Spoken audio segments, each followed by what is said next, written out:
Old school charm or modern power? Serie A's stadiums have changed a lot, and here's how. From iconic but crumbling relics to billion-euro redesigns, we're breaking down the biggest changes in Italy's top-flight stadiums. Let's compare the legends of the past with the future of Italian football and see which clubs are leading the charge. Chapter 1. The Dark Ages of Italian Stadium Culture. Let's be brutally honest here. For the longest time, Italian stadiums were an embarrassment. We're talking about a league that in the 90s was the absolute pinnacle of world football, home to legends like Van Basten, Baggio, and Ronaldo, yet these icons were playing in venues that looked like they'd been abandoned mid-construction. The San Siro, as iconic as it is, had obstructed views everywhere. The Stadio Olimpico in Rome felt more like an athletics venue than a football ground. And don't even get me started on places like the old Stadio delle Alpi in Turin, where Juventus played in front of seas of empty seats because the atmosphere was deader than a library at 3 in the morning. The problem was simple but devastating. Almost every major Italian stadium was owned by the local municipality, not the clubs themselves. This meant zero financial incentive for teams to invest in improvements, and local governments certainly weren't going to pour millions into renovations when they had potholes to fill and schools to maintain. The result was decades of neglect. Running tracks separated fans from the action by 30 or 40 meters. Corporate facilities were non-existent, bathrooms were medieval, and the matchday experience was something you endured rather than enjoyed. Compare that to England, where clubs started buying their stadiums in the 80s and 90s, or Germany, where even municipally owned venues were constantly upgraded. Italy was stuck in time, watching its football infrastructure crumble while attendance numbers dropped year after year. By the 2000s, Serie A had gone from the most glamorous league in the world to one struggling to fill half its seats. Something had to give. Chapter 2. The Juventus Revolution. Everything changed in Turin in 2011. Juventus opened the Allianz Stadium, and it was like someone finally turned on the lights in a room that had been dark for decades. This wasn't just a new stadium, it was a statement.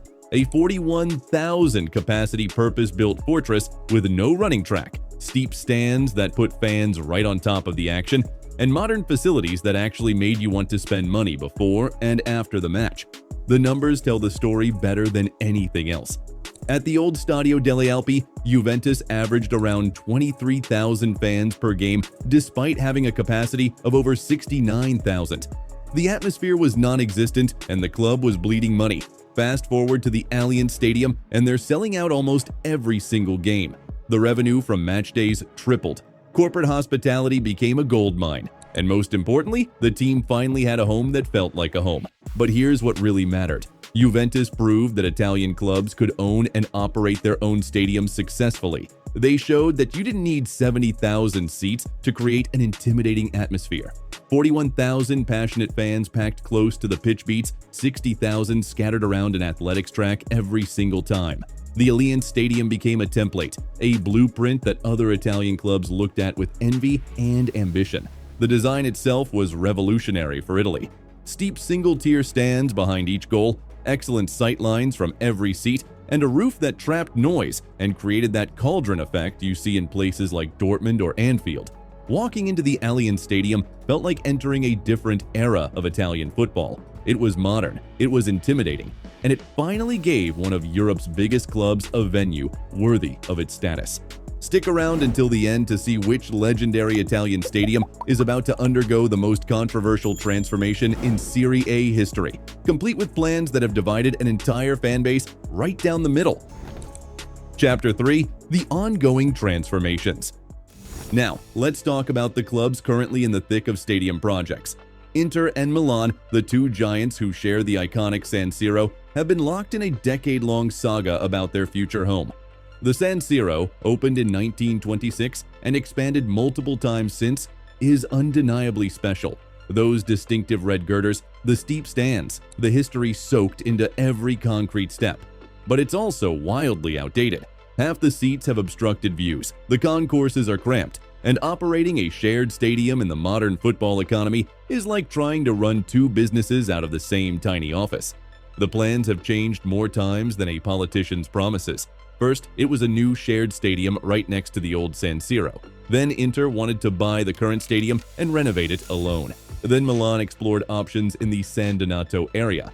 As of now, there's talk of a new Inter stadium in the Milan area, while Milan might still pursue their own project.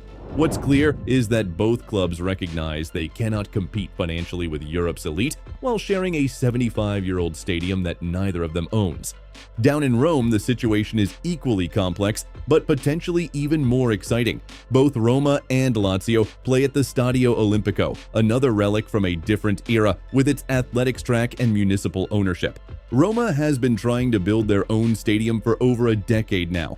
The project, tentatively planned for the Pietralata area, would give them a 58,000-seat venue with all the modern amenities you'd expect. But this is Italy, where bureaucracy moves slower than a defensive Serie A match in the rain. Every approval takes years. Every environmental study spawns 3 more studies. It's exhausting and expensive, but Roma remains committed.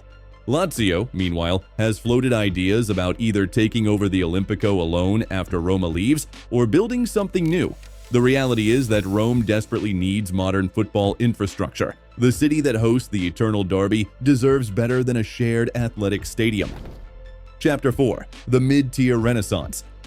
But it's not just the giants making moves. Look at what's happening across Serie A, and you'll see ambition everywhere.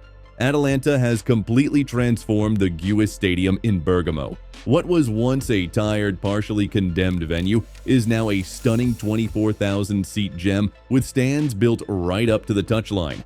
The renovation, completed in stages between 2017 and 2021, gave Atalanta a genuine home field advantage. The atmosphere during Champions League nights there is absolutely electric. Udinese revolutionized the Dacia Arena, formerly known as Stadio Friuli, turning it into one of Italy's most modern mid-sized venues. With a capacity of 25,000, it's proof you don't need to be a giant club to have giant ambitions.